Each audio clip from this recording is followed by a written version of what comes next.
Video games have been a part of my life for as long as I remember, and a lot of my best memories and greatest friends I've made thanks to playing video games. I remember growing up and playing Nintendo 64 in my parents' room all day and stinking at every single game I played, not being able to beat the Master Hand in Super Smash Bros. The original game. I also remember getting my first Game Boy Advance as a kid and playing Scooby-Doo Creepy Classic Capers as my first handheld game. I don't know why my brothers got Mario Bros. Deluxe on the Game Boy and I got Scooby-Doo, but either way, it helped form my love for gaming. My entire life has been spent playing video games. In the past 8 years, I've revolved my life around streaming video games and making content as a whole. So I thought to celebrate my recent 8-year anniversary, I'll make a video saying my favorite 15 games of all time. Please note that this is my list, and these 15 games will be the games that left the biggest impact on me or just were the most memorable experiences for me. Playtime doesn't really play into effect. Some of these games will be played more than others, just games that left the biggest impact. So really, let's get into it. Number 15, starting this list off, is one of the first parkour, fast-paced FPS games I've ever played, and it's Mirror's Edge. It originally released on November 11th of 2008 on Xbox 360. This is a game I've only played once, and it did have a sequel in 2016 with Mirror's Edge Catalyst, which I never played, but the one playthrough of Mirror's Edge I did is something I can never forget. I remember the immense struggle I had with the game as I was only about 11 or 12 years old while playing it, but loving how unique the movement was at the time, and playing as Faith just felt so good. She was very cute. What can I say? It was the first FPS game I played where shooting and killing enemies wasn't really the main goal, but was still an option. I will go back and play Catalyst one day, but my first playthrough of Mirror's Edge will always hold a special place in my heart as one of the best gaming experiences I've ever had. Number 15 was a game from my childhood, but number 14 is a game I actually started last year, and I have a lot of praise for it, and you know what? I have my moments with this game, but it's Dead Cells. When thinking about some of the greatest roguelites of all time, Dead Cells is always high on that list for me. And after playing it for almost 100 hours and still not fully beating it, but getting quite far with 4 BC, I've come to realize it's one of my favorite games ever. It's rare for me to pick up a game anytime and just have a blast doing it. And Dead Cells is just that. Every time I play it, I find myself thinking, one more run, or what type of build should I do next? Wanting to get all the achievements in the game, unlock all the cosmetics, upgrade everything. Listen, I'm a big fan of Metroidvanias, platformers, and good challenges, and Dead Cells does all of it so well. I will say the 5 BC or 4 BC is a bit much for me at times, but really, it's one of my most played roguelites of all time, and for good reason. It's a game I can always count on, and maybe 12 years down the line, I'll have more nostalgia for it, like Mirror's Edge. Now, number 13 is a game I definitely have some nostalgia for, as I'm only 26 years old, but I did play through it again a few years ago on the hardest difficulty, and it holds up tremendously, and it's Halo 3. Halo is one of the most well-known franchises in gaming, and I will say I feel it has gone downhill a bit and hasn't been able to really keep up with other shooters as of today, but Halo 3 was absolutely incredible. I first played it when I was 12 or 13, and I remember loving the campaign, especially that final mission with the Warthog. But one main thing that makes this game just leave such a positive impact on me is one summer, I can't fully remember which summer, but I spent almost every day playing custom games with friends, and the amount of different variety and laughs had is something I'll never forget. And I will say, playing the Halo 3 campaign today, it's still incredible. It's a game I'll always love, and talking about it makes me want to go play through all the Halo games again. My 12th favorite game of all time is one of the greatest indie games ever made. A lot of people will say it's the greatest indie game ever made, and we're all waiting for the sequel for it to finally come out. And my one playthrough of this game was very memorable, minus a few backseaters, and it's Hollow Knight. I only played for about 40 hours total and got about 92% of the game complete, but I will never forget the challenges, variety, and satisfaction this game left after playing through it. A game made by a small indie team that has a fantastic story, fantastic world with satisfying movement, combat, and incredible difficulty if you desire it. It's a near perfect indie game and probably the best Metroidvania game to come in the past 20 years. It has some of the greatest platforming I've ever seen in the game, and all the different upgrades you slowly get in Hollow Knight, and the amount of difficult bosses there are. It's just a game I think everyone should play, and I probably want to play through it again before Silksong comes out. Next is a nostalgia game for me, and I still think it holds up very well to this day, and it has some of the greatest graphics that I've ever seen, and to this day there's still some of my favorite graphics ever, and it's Paper Mario on the Nintendo 64. I expected this game to be higher on my list while making it, but I'm not disappointed with it being number 11. Paper Mario houses a lot of great childhood memories and content creation memories, as I play through this game once a year on stream, and I love everything about it. The story's a perfect length compared to Thousand Year Door, which I find to be a bit long. The combat is perfect with the turn-based compared to the convoluted convoluted combat of Origami King. The graphics age beautifully and still are some of my favorite graphics of all time. And really, this could be the greatest Mario game ever made. Mario has a lot of great games, and people mostly talk about Super Mario 64 for N64 games, but Paper Mario is something I could always play and is definitely the more superior Mario game. The great amount of items, the lovable characters in this game, the fun enemies, the great bosses, the beautiful world. This is just one of those games that I absolutely adore and will always love. Number 10 is the actual best Mario game of all time, in my opinion,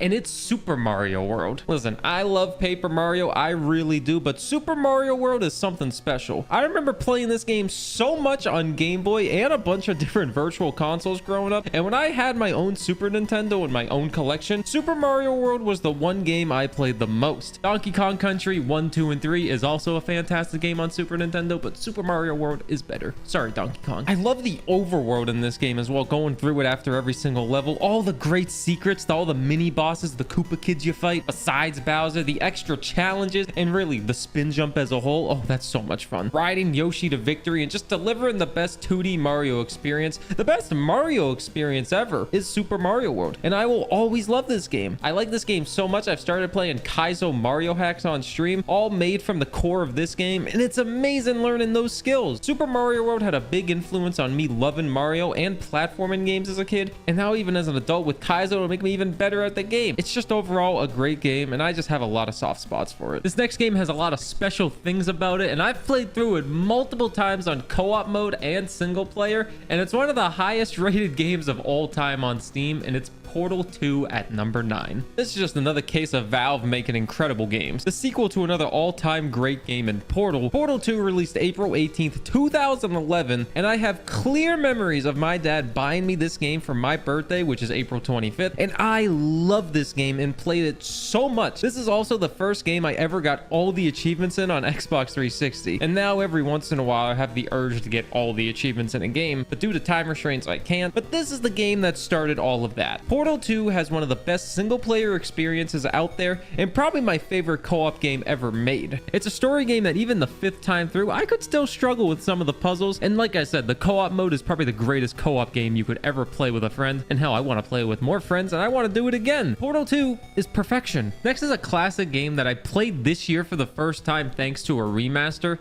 and I absolutely loved it. It was one of the greatest gaming experiences I've ever had, and it's Resident Evil 4. I am so sad that I have never played this game before this year. It was one of the greatest single player experiences and story I ever got to experience. I beat the game in 2 days and streamed 8 hours each day for it, which is rare for me nowadays. Playing through RE4 made me want to play through all the other Resident Evils, as I've only played 7 before that, but hey, now I own a lot of them on Steam, and I'm ready to go. And even playing as Ashley sometimes, those missions were very fun, and I'm not the biggest with survival horror games, but this game gave me so much energy, and I just wanted to play through it again after beating it once. Clearly I didn't, but this is such a good game that I am very excited to play through again in the near future. All the incredible characters in this game, the fun bosses, the great pacing of the game, it's just a really great game, and it's my 2023 game of the year so far by a mile, and I don't think anything's going to be able to top it. Now next at number 7 is a game I describe as the perfect roguelite, and I have spent well over 100 hours on it, so it's no surprise to see it in this list. And it's Hades. I love Hades. I've gotten all the achievements and can pick this game up anytime and enjoy it, like every game on this list. The story of Zagreus trying to escape the underworld is so beautifully written, and the wide variety of boons, weapons, difficulty enhancers really makes every run so unique. I played it after it left early access and got addicted almost immediately. I'm very excited for Hades 2 to see if it can hook me like the first one, but Hades is an amazing game and some of the greatest gameplay I've ever played. And I know not everyone's a big fan of Hades, but everyone I've talked to about Hades, they seem to enjoy it and love it just as much as me. So I imagine Hades is a top game in a lot of people's greatest games of all time. Now number 6 is probably my most played game as a child and my most nostalgic game played before I got into like Xbox 360 shooters and PC gaming.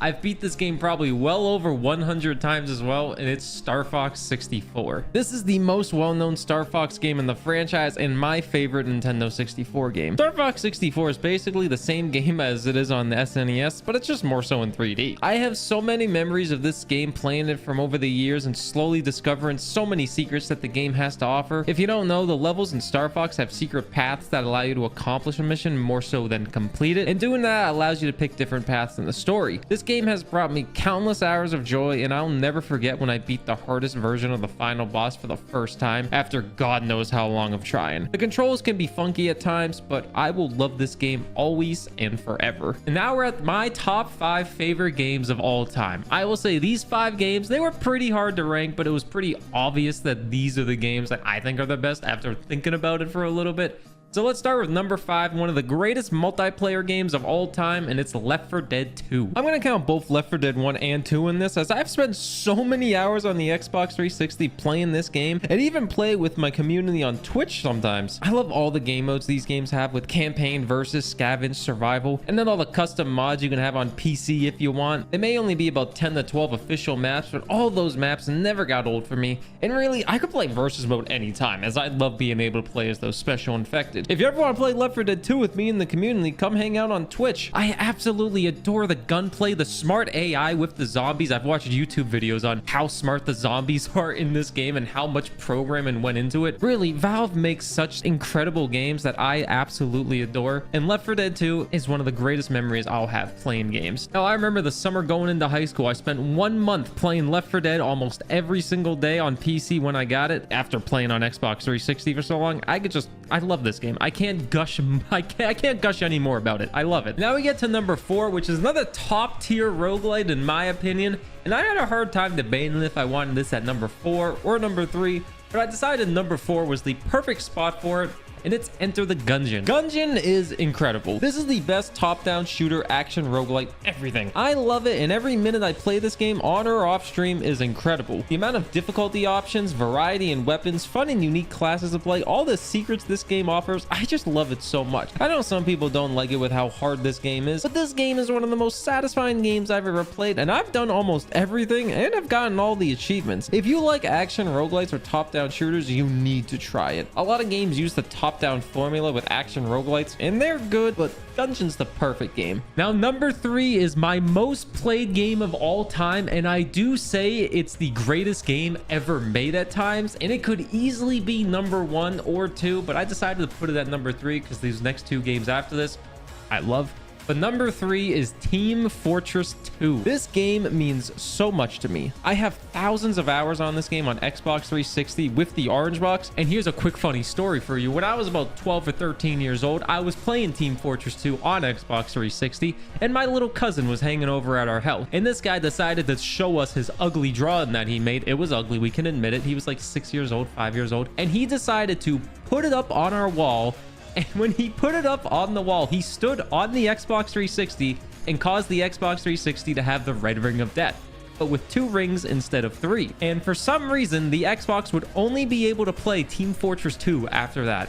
It would only play TF2. It wouldn't play any other game without shutting off, and we weren't able to afford another Xbox, so the only game that was played was TF2, and that's how my addiction started. So thanks, cousin Jonathan. And then I got a gaming laptop when I was 14 years old and installed Team Fortress 2 immediately and played it every day after high school. I have over 6,000 hours on Steam and started my streaming career with this game. I've met a lot of incredible people from it and will forever say it's the greatest game ever made for multiplayer, and don't think it will ever truly die. It's been around for 16 years, and that is just incredible. I will always love Team Fortress 2. All the great classes they have, all the unique weapons they have, they have their own goddamn economy in the entire game. This game is nothing short of spectacular. The MVM missions with PvE, PvP, it's just so much. The custom servers, this game offers everything you could ever want in a free-to-play game, and if you have never played Team Fortress 2 and you have a pretty decent PC, I highly suggest it, as it's incredible. I love it. Greatest multiplayer game ever. And now you're probably wondering, what are these next 2 games that could top 6,000 plus hours and all that praise for Team Fortress 2?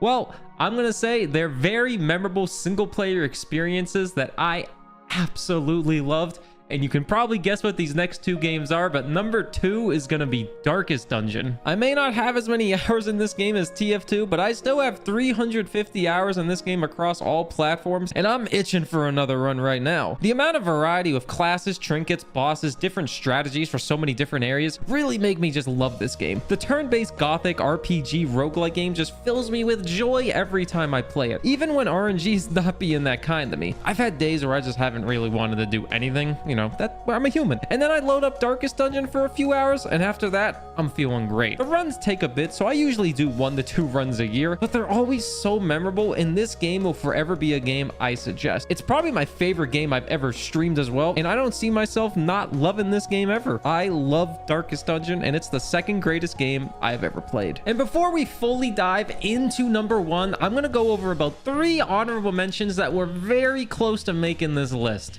There's a lot of games that were very close to making this list. This list was actually very hard to make, but 3 honorable mentions coming right up. First, we have Cyberpunk 2077. I know it had a disastrous launch, but my one playthrough of this game was actually so much fun and very memorable. And if the Phantom Liberty DLC is good, I could see Cyberpunk being on this list. I love this game. No matter what anyone says, I love it. Next, we have Elden Ring, as it was my first Souls-like game and it kicked my butt, but playing through it was also very memorable and filled with so many highs like beating Millennia, and it makes me want to try more Souls-like games if I have the time. And then finally, one more honorable mention can be Generation 3 Pokemon, mostly Pokemon Emerald. I played a lot of Pokemon games in my time, but I will always remember going to Walmart the day Pokemon Emerald released and just playing it non-stop, along with the Battle Frontier, having a level 100 Blaziken. Really, Pokemon games are just fantastic as a whole, but I'm saying Generation 3 is an honorable mention. Pokemon Emerald, Cyberpunk, and Elden Ring, you all almost made this list. Now let's get to my favorite game of all time.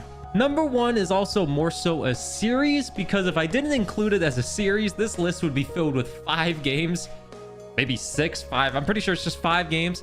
But my number 1 game of all time is the 2D Metroid series. I have played Metroid Prime, so we can throw it in here if we want, but 2D Metroids are the greatest games I've ever played. I never played a Metroid game until 2021, and that's when Metroid Dread got announced, and I played through all of the 2D Metroids for the first time, and all of these games just sucked me in. I beat all of them in 1 stream each. When I mean 1 stream, I mean 1 day. I spent like 10 hours in a row just playing the game. I couldn't put it down. Except Super Metroid, I was having some internet issues, so that one took me a couple streams. I love going through the world of Metroid, seeing the story, collecting power-ups, going through the world bigger and better. Really, this game series is incredible. Hell, I learned how to speedrun Metroid Dread, and it was so much fun. Sadly, I had to stop because the mashing was too much for my hands, but I look back on Metroid firmly and think back to the streams I played them all and how they were some of the best streams I've ever done in terms of enjoyment. I just couldn't pull myself away from those games, and frankly, I'll gladly marathon every Metroid game when Prime 4 comes out just as a good excuse to play through them all again. I also have, you know, a tattoo of Samus on my arm, so I think I like Metroid quite a bit. Greatest franchise I've ever played. And that's my top 15 games of all time. Some nostalgia here and there, of course, but all the games on this list have really changed the way I play and give me a deeper love and appreciation for the gaming industry. There's a lot of incredible games I didn't even mention, but a top 100 list would take forever. Thanks for watching, and let me know what you think of this list and what some of your favorite games ever are. I'd love to hear them. Extra special shout out for the people that support me on Patreon, giving me that extra little support to help make this content dream a real thing. So thank you for that. Like and subscribe if you liked it, I guess, and well, I'll see you next time.